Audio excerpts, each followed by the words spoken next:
America's most unsolvable disappearances. Since 1965, the United States has accumulated nearly 346,000 unsolved homicide cases. That's hundreds of thousands of lives cut short, with no justice for the dead and no closure for the families left behind. But there's a kind of disappearance that's even more chilling. These aren't just cold cases, they're voids. These are the stories of people who didn't just vanish. It's like they were erased from existence, leaving behind mysteries so perfect, they almost feel designed.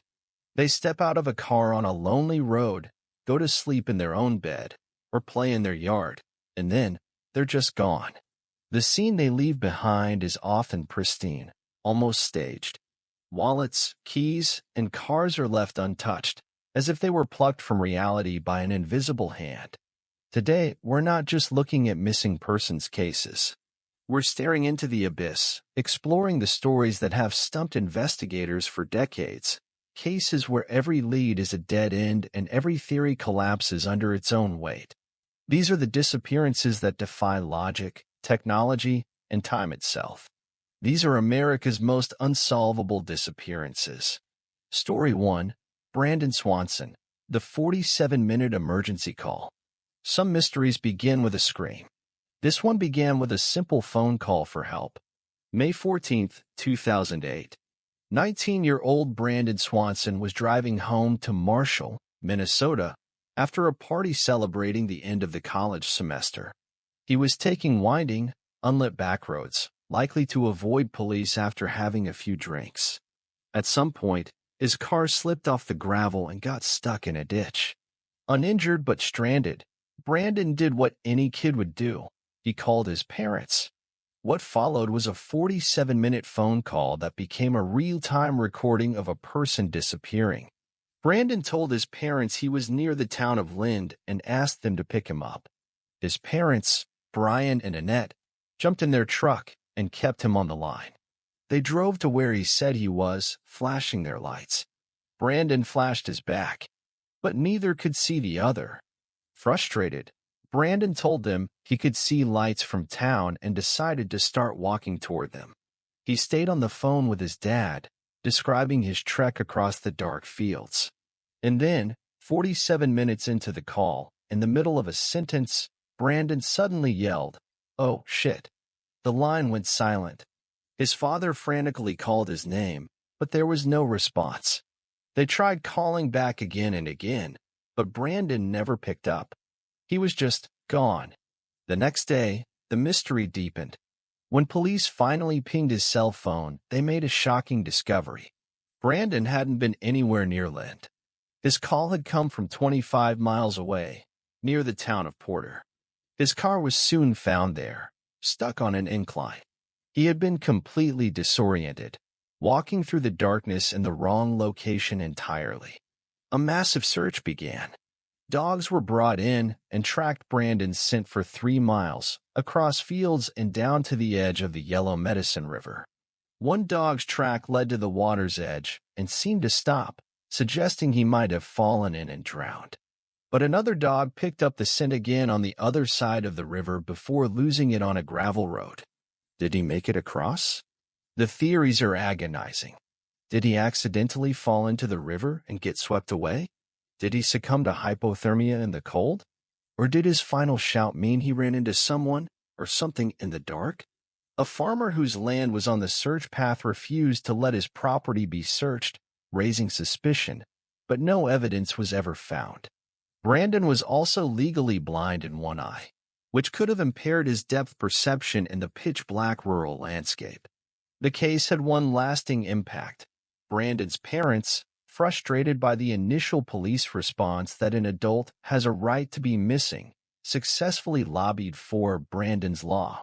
The law now requires Minnesota police to immediately begin an investigation for a missing adult if the circumstances are suspicious. But it brings no answers. Brandon Swanson called for help, and for 47 minutes, it seemed to be within reach.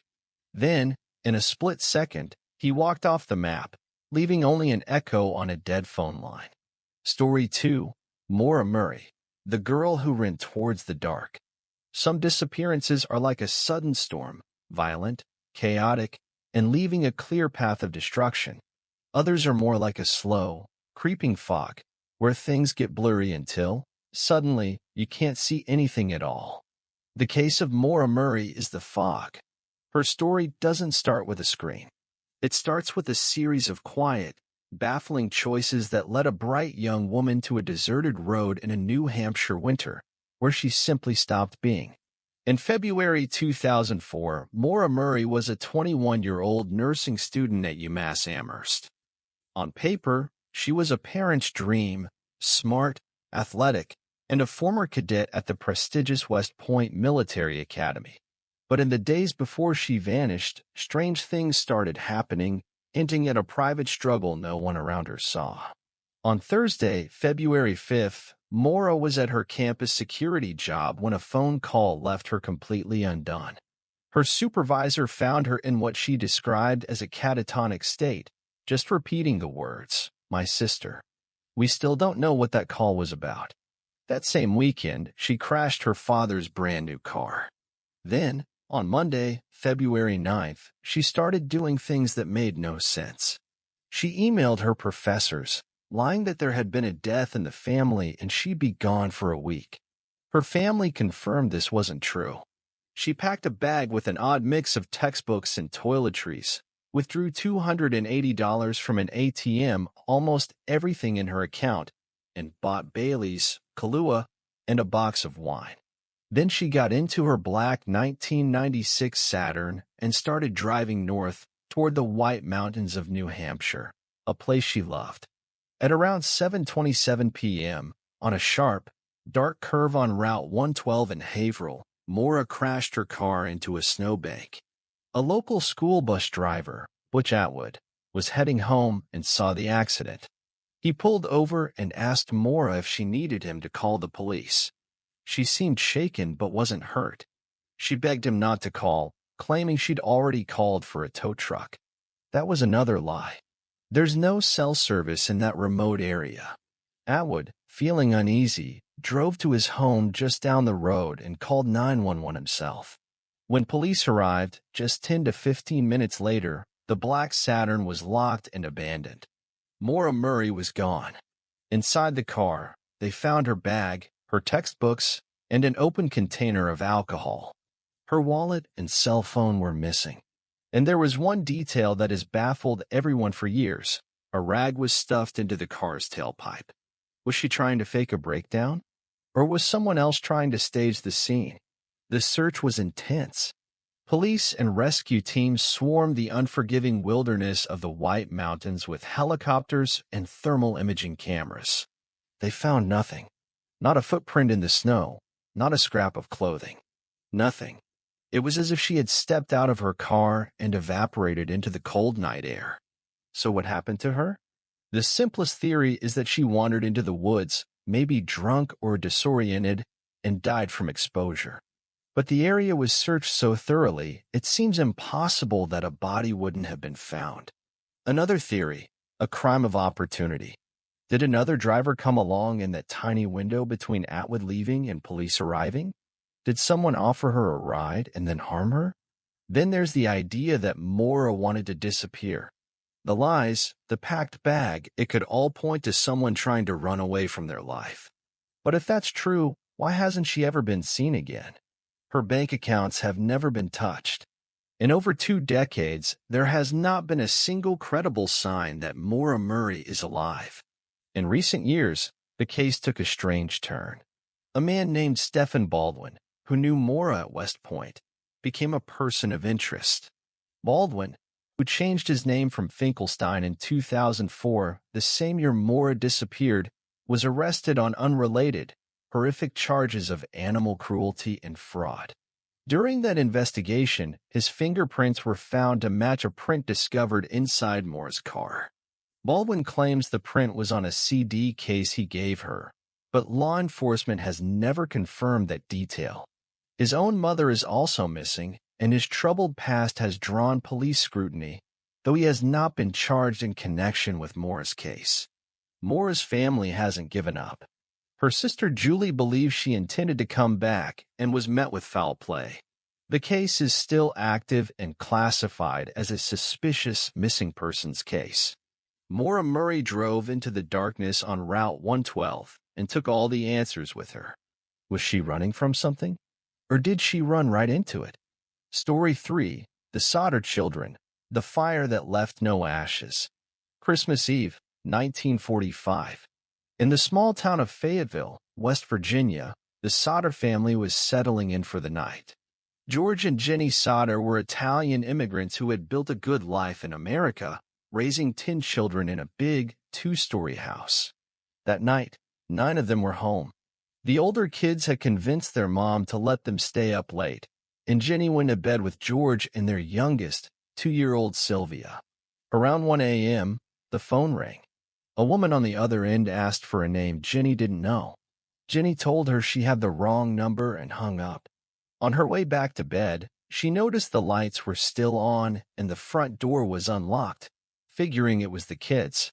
She then heard a loud bang on the roof and what sounded like something rolling off, but half asleep, she dismissed it. 30 minutes later, she woke up again, this time to the smell of smoke. The house was on fire. George's office was engulfed in flames. It was a nightmare in real time.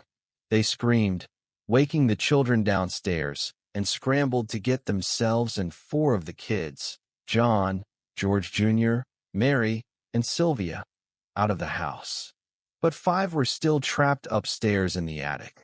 Maurice, 14, Martha, 12, Louis, 9, Jenny, 8, and 5-year-old Betty. Panic took over. The staircase was a roaring inferno. George rushed outside to grab his heavy-duty ladder to get to the attic window. But the ladder, which was always propped against the house, was gone. He then tried to drive one of his work trucks up to the house to climb on it, but neither truck would start, even though they'd worked perfectly the day before.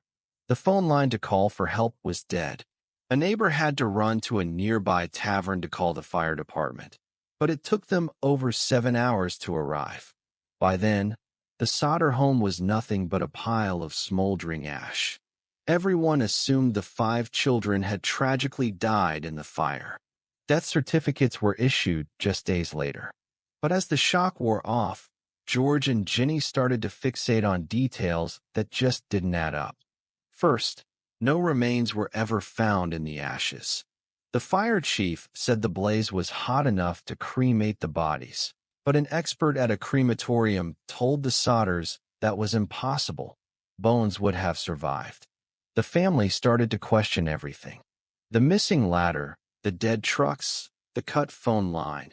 It started to look less like a series of awful coincidences and more like sabotage. They remembered odd events from before the fire. A stranger looking for work had pointed to their fuse boxes and warned, "They're going to cause a fire someday." This was strange because George had just had the house rewired. Then, an insurance salesman got angry when George refused to buy a policy, warning him that his damn house is going up in smoke, and making a crack about his loud criticism of Italian dictator Benito Mussolini. The Sodders hired a private investigator who uncovered a shocking detail. The insurance salesman who threatened George was on the coroner's jury that ruled the fire an accident. The PI also heard a rumor that the fire chief, F.J. Morris, had found a human heart in the ashes and secretly buried it. When confronted, Morris admitted it, but when the box was dug up, it contained fresh beef liver that had never been near a fire. Morris later claimed he planted it, hoping the discovery would bring the family closure, a bizarre and cruel lie. Over the years, tips poured in. A woman at a tourist stop claimed she served the children breakfast the morning after the fire, saying they were in a car with Florida plates. The most haunting clue came in 1967. Jenny Sodder received a photo in the mail of a young man in his 20s who looked strikingly like her son, Louis. On the back, a cryptic message was written, "Louis Sodder. I love brother Frankie. Illo boys." A 90132 or 35. They hired another PI to track the lead, but he vanished and was never heard from again. George and Jenny never rebuilt. They created a memorial garden on the site and put up a billboard along the highway with their children's pictures and a $10,000 reward. They went to their graves believing their children were kidnapped. The last surviving sibling from that night, Sylvia, passed away in 2021, still convinced her brothers and sisters didn't die in the fire. Were 5 children stolen in the chaos of a fire set as revenge for their father's political views? To this day, the Sodder children remain ghosts, born from fire and smoke. Story 4. The unsolvable element. Why do cases go cold? So why do these stories have no ending? How? In a world with more cameras and forensic technology than ever before, can someone just vanish? Why do cases like these stubbornly refuse to be solved? Well, the first and most obvious reason is a lack of evidence. Evidence is like breadcrumbs, and in these cases, the trail was either wiped clean or never there to begin with. Brandon Swanson disappeared into a vast, dark landscape where any evidence was swallowed by the night. Maura Murray disappeared from a desolate road in winter, where snow would have quickly buried any tracks. The Sodder house burned so completely it literally destroyed the crime scene. Without a body, a weapon, or a clear scene, investigators are left trying to solve a puzzle with most of the pieces missing. Time is the second great enemy. Every minute that passes, the trail gets colder. Memories fade. Evidence degrades. That crucial 47-minute phone call in Brandon Swanson's case ended abruptly, and with it, the only real-time account of his disappearance. That tiny window of time for Maura Murray, maybe 15 minutes, was all it took for her to disappear forever. After decades, witnesses die, move away, or forget a tiny detail that could have broken the case wide open. And then there's the system itself. Smaller police departments are often underfunded and overwhelmed. They can't dedicate years to a single cold case when new ones are piling up every day. The FBI has special units like VICAP to help connect dots between cases across the country, but even with federal help, the sheer number of unsolved cases is staggering. In fact, clearance rates for murder are at a record low, with more than half of all murders in America now going unsolved. Finally, there's the human element. The most powerful tool for solving any crime is information from the public. But people who hold the key might not even realize it. They might have seen a car in an odd place or a person who seemed out of sorts, but dismissed it as nothing. It's only later, with hindsight, that those little details become huge, and by then, it's often too late. The unsolvable nature of these cases isn't supernatural. It's a perfect storm of bad luck, bad timing, and mischances. The scene gets contaminated, the window of opportunity slams shut, the leads dry up, and the file gets thicker, but the answers stay just out of reach. Story 5. Asha Degree, the little girl who walked into the storm. Some disappearances are mystifying because they're so complex, but others are haunting because of their stark, baffling simplicity. That's the story of Asha Degree, a case that makes no sense because it starts with something no one can explain. A 9-year-old girl packing her book bag in the middle of the night and walking out of her loving home into a storm, never to be seen again. February 14, 2000. Valentine's Day. In Shelby, North Carolina, 9-year-old Asha was by all accounts a happy, but shy and cautious child. She was scared of dogs and terrified of the dark. Her basketball team had just lost their first game, and she'd been upset, but she seemed fine by bedtime. Sometime between 2:30 a.m., when her father saw her asleep in her bed, and 6:30 a.m., when her mother went to wake her, Asha vanished. A power outage hit the area that night, and when the power came back on around 4 a.m., her dad heard a squeak from her bed, figured she was just turning over, and went back to sleep. He didn't know it may have been the sound of his daughter getting out of bed for the last time. When her mother found the empty bed, a frantic search began. Then came the baffling sightings. Several truck drivers reported seeing a little girl matching Asha's description walking along Highway 18 between 3:30 and 4:15 a.m. It was a cold, rainy, windy night. One driver thought it was so strange he circled back to check on her. The last time he saw her, she ran off the road into the woods, probably scared by his truck. He was the last person known to have seen her. Why would a happy 9-year-old, terrified of the dark, leave her home in the middle of a storm? She had packed her book bag with a change of clothes and family photos. It was clear she planned to leave. But where was she going? And why? For a year and a half, nothing. Then, on August 3, 2001, a construction worker found Asha's book bag nearly 26 miles away, in the opposite direction she was seen walking. It had been double-wrapped in black plastic trash bags and buried. Inside were a New Kids on the Block t-shirt and a Dr. Seuss book from her school library. Who would bury her bag so carefully, so far away? For years, the case grew colder. But recently, the investigation has exploded with new developments. Investigators now believe Asha was the victim of a homicide, and her body was concealed. Search warrants have led them to properties owned by a man named Roy Dedman.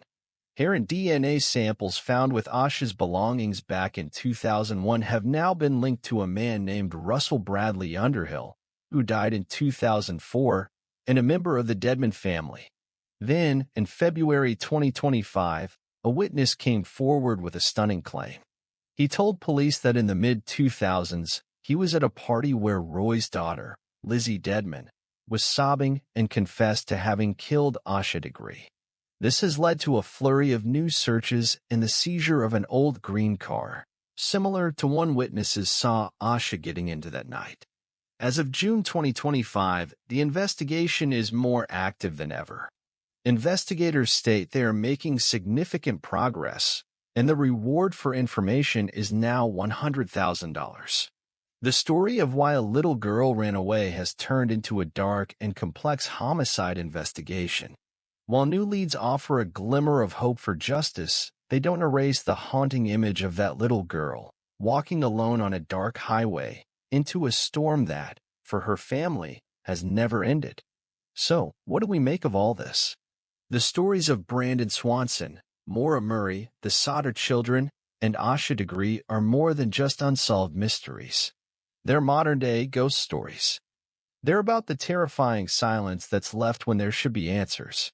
They show how fragile our sense of safety is, how a perfectly normal day can curdle into a lifelong nightmare. Behind every headline and every theory, there are real people. Families like the Swansons, the Mueys, the Sodders, and the Degrees have spent decades trapped in a nightmare, fighting for a resolution that may never come. But these stories also show the incredible power of hope. Investigators who refuse to give up, communities that never forget, and ordinary people who dedicate their time to searching for clues, they all reflect our deep need for answers, for justice, and for closure. The smallest detail could be the key that finally unlocks one of these mysteries. If you have any information, no matter how insignificant it seems, about the disappearances of Brandon Swanson, Maura Murray, the Sodder children, or Asha Degree, please contact the FBI or the National Center for Missing and Exploited Children. Your call could be the one that finally brings a family peace. It could be the one that solves the unsolvable. And if these stories moved you, please share this video. The more people who know their names and see their faces, the greater the chance that someone, somewhere, will finally come forward with the truth. Thank you for watching.